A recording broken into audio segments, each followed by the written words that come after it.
दीपू निकलेगा। सरकार मुर्दाबाद, सरकार मुर्दाबाद। हिंदू हिंदू भाई भाई, हिंदू हिंदू भाई भाई। भारत माता की जय, भारत माता की जय। हिंदू हकों का हनन न हुआ तो खून बहेगा सड़कों पर। हिंदू हकों का हनन न हुआ तो खून बहेगा सड़कों पर। हिंदू हकों का हनन न हुआ तो खून बहेगा सड़कों पर। असेंबली में बम मारे सरकार हिंदू हित का हनन हुआ तो खून बहेगा सड़कों पे।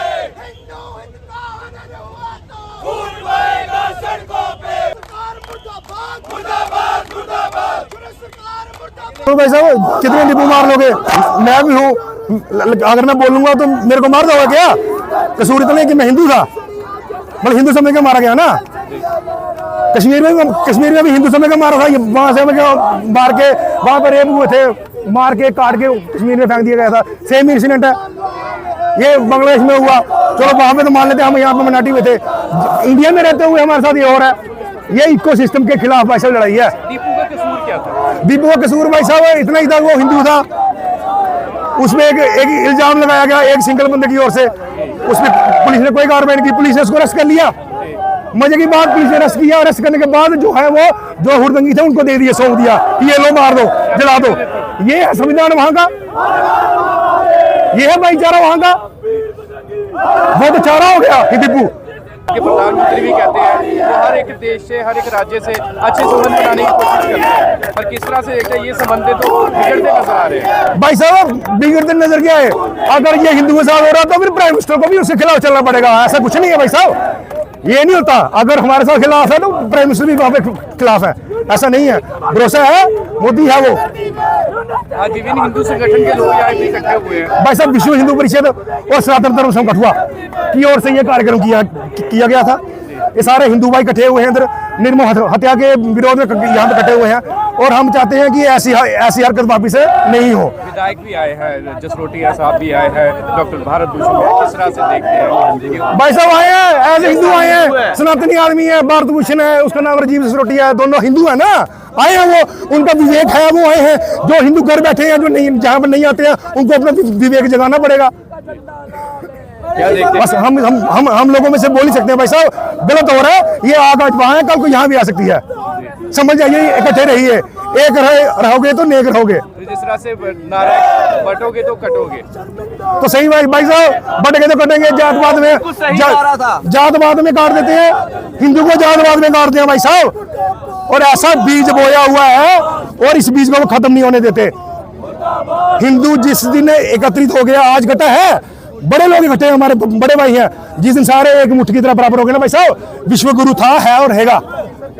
और इंसानियत के खिलाफ जो घटना हुई है और विशेष तौर हिंदू समाज को टारगेट करना अपने आप में इनकी मानसिकता दर्शाता है। जी। हम अरसे से ये बात कह रहे हैं कि जब भी ये मेजॉरिटी में होते हैं तो आपको हिट करते हैं। कश्मीर आपके सामने उदाहरण है। आज बांग्लादेश ने इसी मार्ग पर चलने का फैसला किया है। बांग्लादेश चेते, बांग्लादेश को मैसेज जाए और पूरे विश्व भर में मैसेज जाए कि इनकी मानसिकता क्या है। और जिस तरीके से ये दुर्भाग्यपूर्ण घटना बांग्लादेश आए दिन करने का प्रयास कर रहा है, पूरा हिंदू समाज जम्मू कश्मीर से लेकर कन्याकुमारी तक एक ही पैगाम, एक ही मैसेज है, इंसानियत का कत्ल नहीं हो सकता। ये नंगा नाच ये करने का प्रयास कर रहे हैं और इस नंगा राज को रोकने का प्रयास हमारी तरफ से हुआ है। एक इनको मैसेज देने का हमने प्रयास किया है। अगर बांग्लादेश अपनी हरकतों से बाज नहीं आया तो उसको याद रखना चाहिए, पड़ोसी में मोदी की सरकार है।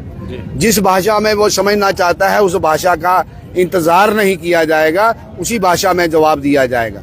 इंसानियत के खिलाफ एक दर्दनाक घटना और इस घटना को एक विशेष समुदाय से जोड़ना और टारगेट करना अपने आप में निंदनीय है। बहुत बड़ा अपराध, ह्यूमैनिटी के खिलाफ अपराध। और मैं पूछना चाहता हूं उन लोगों को जो आए दिन हल्ला करते हैं, सड़कों पर आते हैं, जब हिंदू भाइयों को के साथ ऐसा व्यवहार, ऐसा अत्याचार होता है, वो लोग कहाँ सोए हुए हैं? ये इंसानियत सबकी साझी इंसानियत है। दीपू पुलिस की कस्टडी में था तो जबरन उसे छीन कर जो है दीपू को छीना गया और फिर उसके बाद छीना नहीं गया, इन्होंने खुद दिया। ये सरकार का मिली भगत है। सरकार और जो अवाम वहाँ का है मिली भगत होने के कारण ये क्या दर्शाना चाहते हैं, क्या ये पैगाम पूरे विश्व भर में देना चाहते हैं। हम शांति के प्रतीक है, ये गांधी का देश है, ये शांत प्रिय देश है, ये बुद्ध का देश है। हमेशा ये सभ्यता हमेशा जिंदी रही है, हिंदू मुस्लिम संस्कृति से जिंदा रही है। अगर इन्होंने यही फैसला किया है तो इस फैसले का जवाब दिया जाएगा। जिस तरीके से भी आम जनमानस ये इकट्ठा हुआ है, किसी पार्टी विशेष, किसी समुदाय विशेष का, इसमें आपको हर धर्म हर जात के लोग मिलेंगे और ये साफ साफ संदेश है, सुधर जाओ, अपनी हरकतों पे बाज आओ। और नहीं आओगे तो इस तरफ सरकार बैठी है, अपने हिंदू भाइयों की रक्षा करने के लिए जो भी उचित कदम उठाना पड़ेगा उठाया जाएगा।